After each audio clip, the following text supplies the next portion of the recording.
3 billion. That's a pretty huge number, right? Well, that's roughly how many phishing emails get sent out every single day.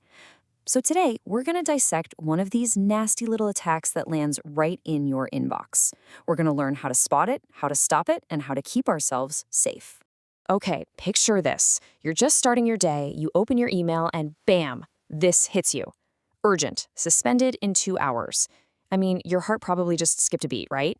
And that is exactly what they want. This language is designed to make you panic. Because when we panic, we don't think clearly. And that's precisely what the attacker is counting on. But who's it from?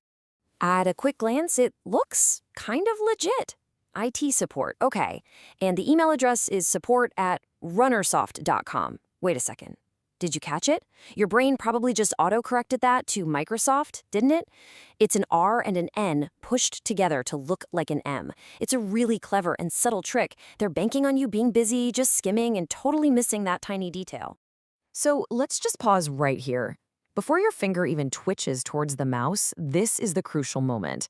This is where we need to flip a switch. Stop being a passive recipient and become an active investigator. All the clues are right there in front of us if we just know what to look for. So the question is, what do you see?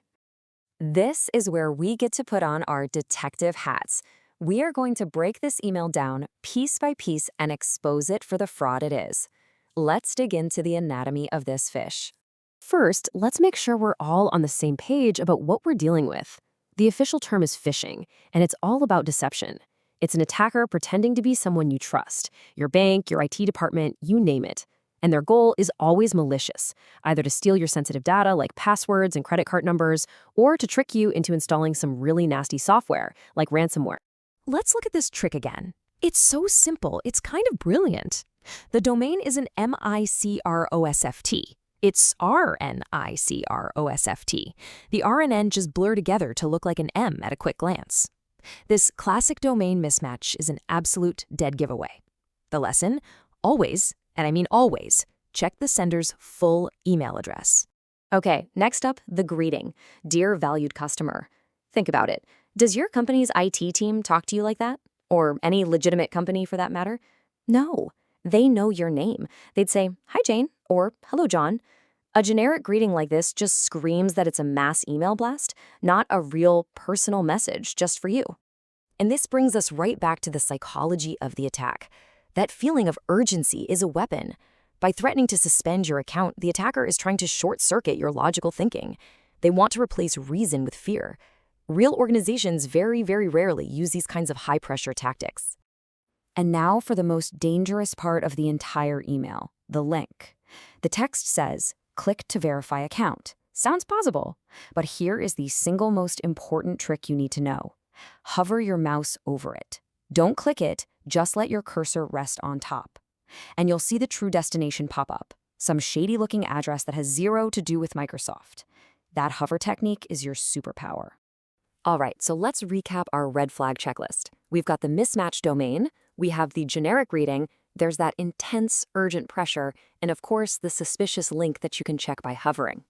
A couple of other big ones to always watch for are poor grammar and spelling or any kind of unexpected attachment. Any of these are a huge sign that something's wrong. So congratulations, you saw the clues, you put them together, you've successfully identified the threat. You didn't fall for the bait, but the game isn't over. Spotting the fish is really only half the battle. What you do next is just as important. All right, let's talk about building an effective defense. What you need is a simple, memorable action plan. So here it is, your 3-step playbook for the moment you realize you're looking at a phishing email. Step 1 is the absolute golden rule. Do not click anything. Not the link, not the attachment, nothing. Just hands off. Step 2, report it. Your email program has a report phishing or report junk button. Use it. This helps your company's security filters get smarter and protects your colleagues. And step 3, verify. If you're even a little bit worried the message might be real, contact the sender through a different way you know you can trust. Go to their official website or call a known phone number. Just don't ever reply to the suspicious email. So reacting to threats is good, but you know what's even better? Being proactive.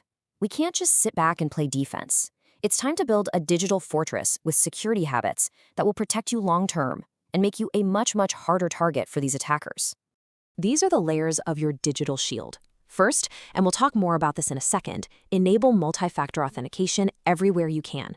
Next, keep all your software and your operating system updated. Those updates have critical security patches.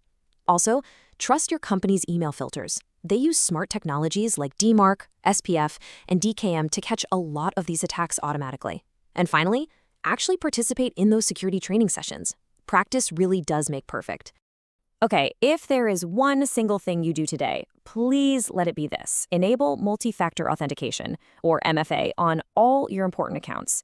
MFA is when you need a second piece of proof to log in, like a code from your phone. This means that even if a phisher steals your password, they still can't get into your account. It is, without a doubt, your single best defense. You know, at the end of the day, all the technology in the world can't replace an aware and cautious person. Security filters are great, but you are the final checkpoint. You are the human firewall. You are the most critical and, frankly, the most intelligent part of the entire security system. So let's end on this thought. Technology gives us the tools, but it's your judgment that really guards the gate. Everything we've talked about today empowers you to make those smart decisions. So remember, in the world of cybersecurity, the most powerful password isn't a string of characters. It's your own caution. Stay alert and stay safe.